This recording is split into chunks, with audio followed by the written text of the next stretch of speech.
Hey everyone, welcome back and happy Super Bowl Sunday, which this is going to be a day because I have talked to so many people already. They are very animated about their football. And if they're not, they're very animated about their Kendrick Lamar or Taylor Swift. So I can't wait to see what happens. I feel like it's going to be an absolute shit show of the best kind, and I'll be sitting back watching the drama. All right, guys. Well, we're back to talk about Tamra Judge. Before we do, don't forget until February 14th, so just 5 more days, we're giving away 2 more Rose Forever bouquets. If you guys want your chance to win, all you have to do is go to theblowcompany.com, use code ROSE at checkout for 20% off, and we will see it on the back end. We know who used the code, and we will let you go on the site, pick any bouquet that you like, and we will send you one because you won. And that's all. Now, let's get into the Tamra Judge of it all, shall we? Starting with this. This I had to talk about because I don't know if you guys remember. It was Ryan Boyajian's friend / associate. Do you remember this whole scandal? I'll get into it. It was the LA Dodger scam, but he's apparently going to serve almost 6 years in prison. And Tamra Judge predicted this. Tamra was right about Ryan, his association with FBI target. I believe his name is Ipe. But the former interpreter was sentenced to almost 6 years in prison for stealing from LA Dodgers legend Shohei Ohtani. Now, Ryan's friend's crime, if you guys look at it, TMZ reported that the translator was officially sentenced to 57 months in prison after fessing up to swindling millions of dollars from Shohei Ohtani. And he was sentenced to almost 5 years behind bars. Plus, he was ordered to pay $18 million in restitution. Nearly $17 million will be returned to Shohei Ohtani and another $1.1 million to the IRS. And Ryan's friend associate, who has been on camera on the Real Housewives of Orange County, pleaded guilty to 1 count of bank fraud and 1 count of tax fraud. He confessed to taking the money from the Dodgers bank account to clear his debts with bettors. He was ordered to surrender on March 24th. But Ryan's connection to the case is through this. Jennifer Pedrante's fiance, he was named in the gambling and theft scheme involving the former interpreter for Shohei. On May 8th, 2024, ESPN reported that the interpreter allegedly wired money to Ryan to pay his gambling debts. And that same day, the U.S. Attorney's Office said Ryan's friend, Ipe, agreed to enter a guilty plea to 2 federal charges related to the theft of nearly $17 million from Shohei Ohtani. So Ryan's criminal attorney, Stephen Katzman, told ESPN that the OC personality is currently working with federal authorities, and the outlet also claimed via sources that Ryan would receive immunity in return for his testimony. Now, additionally, there is an active investigation, and Ryan is working with the authorities. He can't confirm or deny what is going on, and he's not a bookmaker or a sub-bookie. That's what his attorney said. I think what happened was he got paid, if I have to guess, he got paid by the translator for some of the debts, and he clearly didn't know where the money was coming from, or at least they can't prove that he knew where the money was coming from, or else he would not be a free man. But Tamra's FBI claims where Ryan's legal team responded to claims Tamra made on her podcast regarding Ryan's involvement, saying, "We cannot comment in light of the active investigation of which my client is cooperating. However, I will state that Miss Judge does not know anywhere close to all of the facts."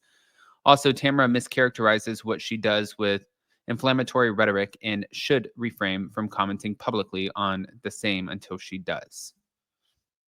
Mm, mm, mm. Okay. Well, speaking of Tamra, I think I've been doing good with Tamra. I keep looking and I'm like, are we fighting? No, we're not fighting. So that's a good feeling. That's a good feeling when you're not fighting with Tamra Judge. And I like that. And I feel like I think she's in New Orleans going to the Super Bowl or something like that. So I think that that's also really great. But I saw this.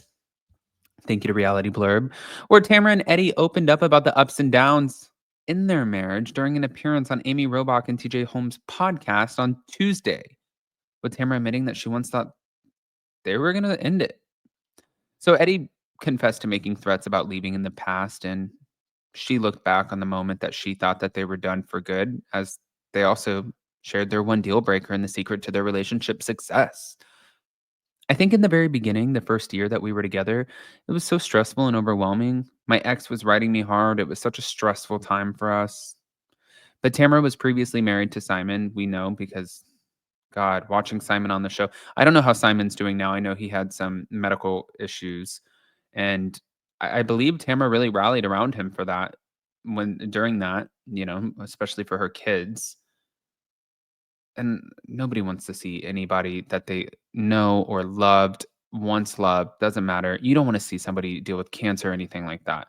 But she was previously married to Simon. Simon was not the nicest on the show. He definitely came off as like an asshole on the show. I'm not saying he is in real life, but on the show, he did come off like that to a lot of fans. And she said, I remember one time you took off, you just left in the middle of a fight. He wouldn't pick up his phone, wouldn't return a text message, and was gone for several hours. And I'm like, well, this is it. This is it. But Eddie did ultimately return saying he just needs time to vent. And I wasn't used to that. He just needs to go and blow some steam and then, come back. And then he just kind of acts like everything's fine, like that never happened. But according to Eddie, he threatened to vacate his marriage. But Tamara has always been able to pull him back in and remind him that relationships take work. In the beginning, when we would have big fights, I would say, I'm out. I'm done. I don't want to be in this relationship. And she would always pull me back and kind of teach me, no, this is not how it works. This is marriage. We work through it. And prior to my wife, particularly growing up, I had very little tolerance for relationship issues. If something happened, I would just walk away. And she's changed that for me. And I see the beauty in that. But although Tamara and Eddie, who got married in 2013, they're committed to working through the issues that come up, they do have one deal breaker: cheating, infidelity. That's what Eddie said. She can crash the car, she can burn the house down, chase you with a knife. I'm kidding. No, it's definitely cheating. We're so connected. And if he ever cheated, I feel like I would never be able to get over it ever. But as for their marriage secret, they said respect and keeping things fresh. Even if they're small, like going to a new restaurant, going to a new vacation spot. For the last 3 years, for example, we started riding Harleys together and we used to travel to new places a lot before the pandemic. And it's just trying new things. She's so full of life and adventure. Oh, that makes me really happy though. That is a sweet couple as far as like the way that they're explaining it. Same thing too. And I know this isn't about me, so don't get mad, you guys. But like, even with Jason and I, we move all the time. We're constantly doing different things. We try different restaurants. We always keep ourselves busy so things don't get boring.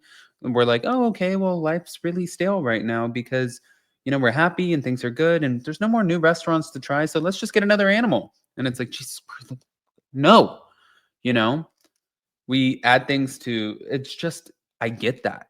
I get that. Hmm. That really is the way to keep it interesting. Anyways, I want to hear what you guys think, especially about the Ryan Boyajian situation. And do you still think that he could get in trouble for any of this? Because I'm kind of thinking if he was going to get in trouble, it would have happened by now. And it hasn't happened. So I'm pretty much feeling like he's good. He's off the hook. He's good to go. And Tamara and her FBI hat. But smash the like button, show some love, and don't forget, if you guys want a chance at winning Rose Forever, one of the bouquets, then all you have to do is go to thebelowcompany.com and use code ROSE for 20% off. We're picking the last two winners before February 14th, before Valentine's Day. And yeah, again, congratulations to Sherry Vandenberg. And I can't wait to see your bouquet. Love you guys.